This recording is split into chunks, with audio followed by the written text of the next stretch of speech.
Hi hello ನಮಸ್ಕಾರ. Education master YouTube ಚಾನಲ್ಗೆ ಸ್ವಾಗತ ಸುಸ್ವಾಗತ. ಇವತ್ತು ಬಿಸ್ನೆಸ್ ಸ್ಟಡಿ ನೋಡ್ರಿ. ಬಿಸ್ನೆಸ್ ಸ್ಟಡಿ ಒಳಗೆ ಭಾಗ ಎ ಒಳಗೆ ಮಾಡೆಲ್ ಕ್ವಶನ್ ಪೇಪರ್ ನೋಡ್ರಿ 2025 ಮತ್ತು 2026 ಪ್ರಿಪರೇಟರ್ ಎರಡು ಬರುವಂಥ ಕ್ವಶನ್ ಪೇಪರ್ ಇಂಪಾರ್ಟೆಂಟ್ ಕ್ವಶನ್ ಮತ್ತು ಅದರ ಆನ್ಸರ್ಗಳನ್ನು ನೋಡ್ರಿ.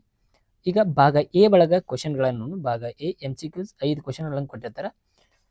ಫಸ್ಟ್ ಒನ್ ನೋಡ್ರಿ, ಈ ಕೆಳಗಿನವುಗಳಲ್ಲಿ ಯಾವುದು ನಿರ್ವಹಣೆಯ ಕಾರ್ಯವಲ್ಲ? ಸರಿಯಾದ ಉತ್ತರ ಯಾವ್ದ್ರಿ? ಯೋಜನೆ ಸರಿಯಾದ ಉತ್ತರ ಆಗಿರ್ತದ.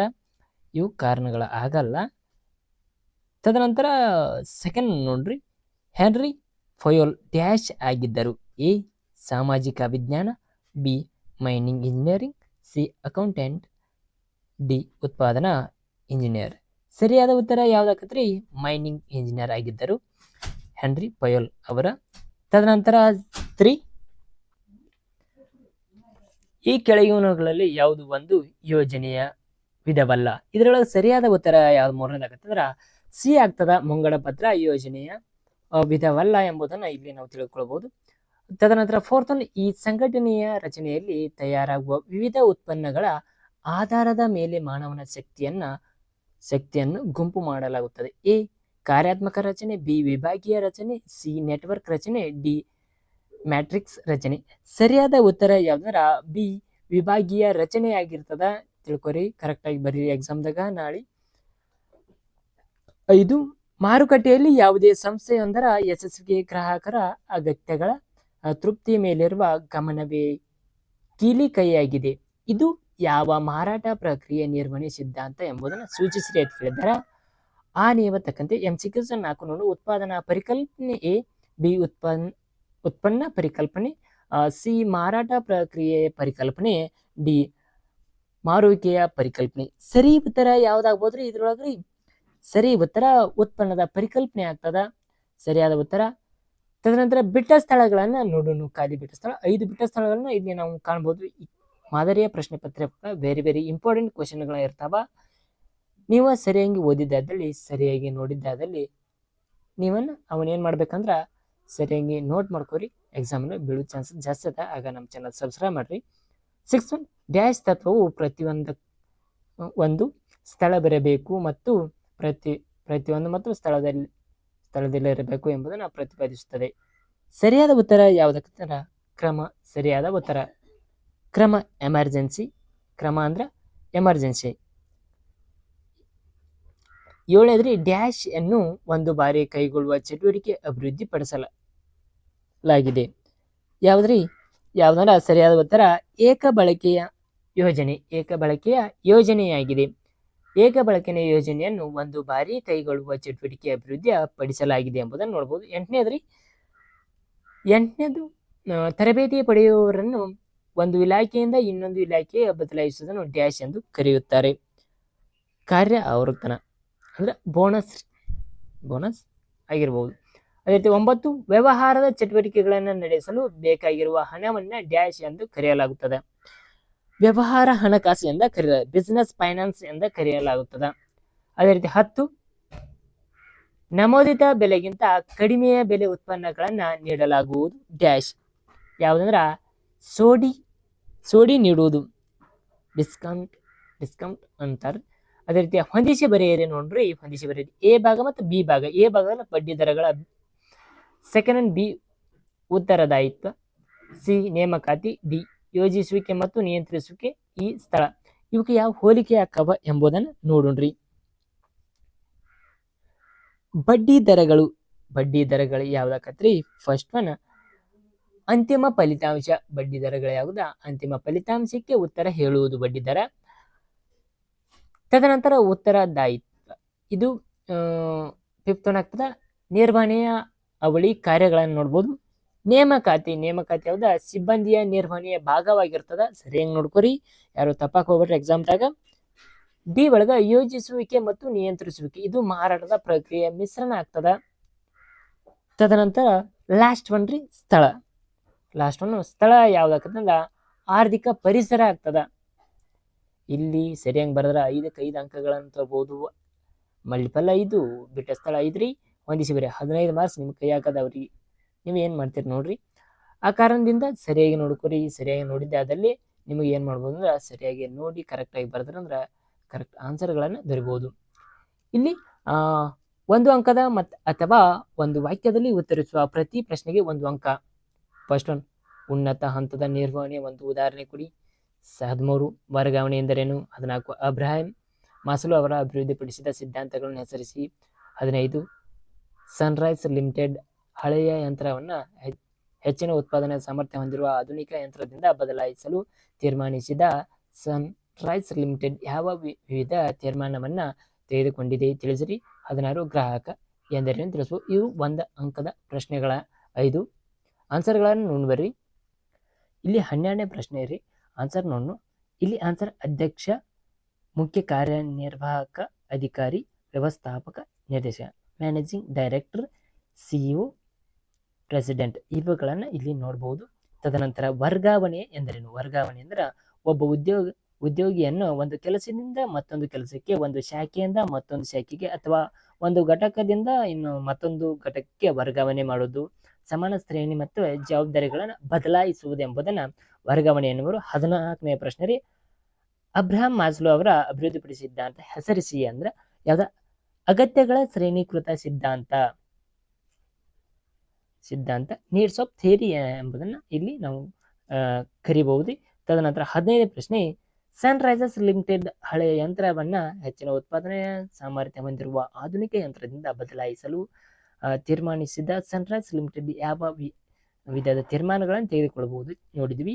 ಇಲ್ಲಿ ಆನ್ಸರ್ ಏನಾಗಿರ್ತದೆ? ಬಂಡವಾಳ ಹೂಡಿಕೆ ತೀರ್ಮಾನ ಆಗಿರ್ಬೋದು, ಹಣಕಾಸು ನಿರ್ವಹಣೆಯ ಬಂಡವಾಳ ಬಜೆಟ್ ನಿರ್ಧಾರ ಆಗಿರ್ಬೋದ್ರಿ. 16ನೇ ಪ್ರಶ್ನೆ ರೀ, ಗ್ರಾಹಕ ಎಂದರೆ ಯಾರು? ಗ್ರಾಹಕ ಅಂದರೆ ಯಾರು? ಮಾರುಕಟ್ಟೆಯಿಂದ ಸರಕು ಮತ್ತು ಸೇವೆಗಳನ್ನು ಹಣ ಕೊಟ್ಟು ಖರೀದಿಸುವ, ಬಳಸುವ ಅಥವಾ ಉಪಭೋಗಿಸುವ ವ್ಯಕ್ತಿಯನ್ನ ಏನಂತ ಗ್ರಾಹಕ. ಗ್ರಾಹಕ ಅಂದ್ರೆ ವಸ್ತುಗಳನ್ನು ಮಾರಾಟ ಮಾಡುವ ಯಾರಿರ್ತಾರ್ರಿ ಅವಾಗ ಸರಕು ಸೇವೆಗಳನ್ನ ಹಣ ಕೊಟ್ಟು ತಗೋತಾರಲ್ಲ ಅವರು ಗ್ರಾಹಕರ. ಸಿಂಪಲ್ ಆಗಿ ಹೇಳ್ಬೇಕಂದ್ರೆ ಒಂದು ಅಂಗಡಿ ಇದ್ರೆ ಅಂಗಡಿ ಒಳಗ ಯಾರ ವಸ್ತುಗಳನ್ನು ತಗೋಕ್ ಬರ್ತಾರಲ್ಲ ಅವರ ಗ್ರಾಹಕರ ಎಂಬುದನ್ನ ಇಲ್ಲಿ ನೋಡ್ಬೋದು. ತದನಂತರ 17ನೇ ಪ್ರಶ್ನೆ, ನಿರ್ವಹಣೆಯನ್ನು ವ್ಯಾಖ್ಯಾನಿಸಿ. ನಿರ್ವಹಣೆ ಎಂದರೆ ಜನರು ಮತ್ತು ಸಂಪನ್ಮೂಲಗಳ ಪರಿಣಾಮಕಾರಿಯಾಗಿ ಮತ್ತು ದಕ್ಷತೆಯಿಂದ ಸಂಘಟಿಸಿ ನಿರ್ದೇಶಕ ಮತ್ತು ನಿಯಂತ್ರಿಸುವ ಮೂಲ ಸಂಸ್ಥೆಯ ಗುರಿಯನ್ನು ಸಾಧಿಸುವುದು ನಿರ್ವಹಣೆಯ ಪ್ರಕ್ರಿಯೆಯಾಗಿದೆ. 18, ಒಂದು ಕಾರ್ಖಾನೆಯ ಒಬ್ಬ ಕಾರ್ಮಿಕರು ಆಯಾಸದಿಂದ ದೀರ್ಘ ರಜೆ ಪಡೆಯುತ್ತಾನೆ ಮತ್ತು ಕಡಿಮೆಯ ಉತ್ಪಾದನೆ ಹೊಂದಿರುವ ಈ ಸಮಸ್ಯೆ ನಿವಾರಿಸಲು ಯಾವ ವ್ಯವಸ್ಥೆ ಅಥವಾ ವೈಜ್ಞಾನಿಕ ತಂತ್ರಜ್ಞಾನಗಳ ಸಹಾಯವಾಗುತ್ತದೆ ಎಂಬುದನ್ನು ತಿಳಿಸಿ ಒಂದು ವಾಕ್ಯದಲ್ಲಿ ಸಂಕ್ಷಿಪ್ತವಾಗಿ ವಿವರಿಸಿ ಅಂತ ಕೇಳಿದಾರೆ. ಈ ಸಮಸ್ಯೆ ನಿರ್ವಹಿಸಲು ಏನಾಗಿರ್ತದೆ? ದಣಿವು ಅಧ್ಯಯನ ಎಂಬುದನ್ನು ತಂತ್ರಜ್ಞಾನ ಸಹಾಯದಿಂದ ನಾವು ಬಳಸಬಹುದು. ಅದೇ ರೀತಿ ದಣಿವು ಎಂದರೇನು? ಈ ದಣಿವು ಅಧ್ಯಯನವು ಕೆಲಸದ ನಡುವೆ ವಿಶ್ರಾಂತಿಯ ವಿರಾಮಗಳ ಅಗತ್ಯವನ್ನು ಮತ್ತು ಅದರ ಅವಧಿಯನ್ನು ನಿರ್ಧರಿಸುವ ಸಹಾಯ ಮಾಡ್ತದ. 19ನೇ ಪ್ರಶ್ನೆ, ಯೋಜಿಸುವ ಪ್ರಕ್ರಿಯೆಯಲ್ಲಿನ ಮೊದಲನೆಯ 2 ಹಂತಗಳನ್ನು ತಿಳಿಸಿರಿ ಇರ್ತಾರೆ. ಯೋಜಿಸುವ ಪ್ರಕ್ರಿಯೆ 2 ಮೊದಲನೇ ಹಂತಗಳ ಗುರಿ ಮತ್ತು ಉದ್ದೇಶಗಳನ್ನು ನಿಗದಿಪಡಿಸುವುದು. ಸೆಟ್ಟಿಂಗ್ ಆಬ್ಜೆಕ್ಟಿವ್ಸ್ ಯೋಜನೆ ಆಧಾರವಾಗಿರುವ ಆವರಣಗಳನ್ನು ಅಥವಾ ಊಹೆಗಳನ್ನು ಅಭಿವೃದ್ಧಿಪಡಿಸಿಕೊಳ್ಳುವುದು. Developing planning and permission. 20ನೇ ಪ್ರಶ್ನೆಯನ್ನ ಕಾರ್ಯಾತ್ಮಕ ಮತ್ತು ವಿಭಾಗಾತ್ಮಕ ರಚನೆಯ ನಡುವೆ 2 ವ್ಯತ್ಯಾಸಗಳನ್ನು ತಿಳಿಸಿರಿ. ಕಾರ್ಯಾತ್ಮಕ ಮತ್ತು ವಿಭಾಗಾತ್ಮಕ ರಚನೆಯ ನಡುವೆ 2 ವ್ಯತ್ಯಾಸಗಳ. ಕಾರ್ಯಾತ್ಮಕ ರಚನೆಯ ಕಾರ್ಯಗಳ ಆಧಾರದ ಮೇಲೆ ಗುಂಪು ಮಾಡುತ್ತದೆ. ತದನಂತರ ಏನಾಗ್ತದೆ? ಆ ವಿಭಾಗಾತ್ಮಕ ರಚನೆಯ ಉತ್ಪನ್ನಗಳನ್ನು ಭೌಗೋಳಿಕ ಪ್ರದೇಶಗಳ ಆಧಾರದ ಮೇಲೆ ಗುಂಪು ಮಾಡಲಾಗುತ್ತದೆ. ಕಾರ್ಯಾತ್ಮಕ ರಚನೆಯು ವೆಚ್ಚ ನಿಯಂತ್ರಣಕ್ಕೆ ಸೂಕ್ತವಾಗಿದೆ, ಆದರೆ ವಿಭಾಗಾತ್ಮಕ ರಚನೆಯನ್ನ ಬೆಳವಣಿಗೆಯ ಮತ್ತು ವಿಸ್ತರಣೆಯ ಸೂಕ್ತವಾಗಿದೆ. ತದನಂತರ 21ನೇ ಪ್ರಶ್ನೆ, ನೇಮಕಾತಿ 2 ಆಂತರಿಕ ಮೂಲಗಳನ್ನು ತಿಳಿಸಿರಿ. ಒಂದು ವರ್ಗಾವಣೆ ಆಗ್ತದೆ, ಒಂದೊಂದು ಬಡ್ಡಿ ಆಗ್ತದೆ. ತದನಂತರ 22ನೇ ಪ್ರಶ್ನೆ, ನಾಯಕತ್ವ ಎಂದರೇನು? ವೆರಿ ಇಂಪಾರ್ಟೆಂಟ್ ರೀ. ನಾಯಕತ್ವ ಎಂದರೇನು? ಇತರರ ವರ್ತನೆಯ ಮೇಲೆ ಪ್ರಭಾವ ಬೀರುವ ಮತ್ತು ಸಂಸ್ಥೆಯ ಉದ್ದೇಶಗಳ ಸ್ವಯಂ ಪ್ರೇರಿತ ಸಾಧನೆಗಾಗಿ ಜನರನ್ನು ಮುನ್ನಡೆಸುವ ಪ್ರಕ್ರಿಯೆ ನಾಯಕತ್ವ ಎಂದು ಕರೆಯಬಹುದು.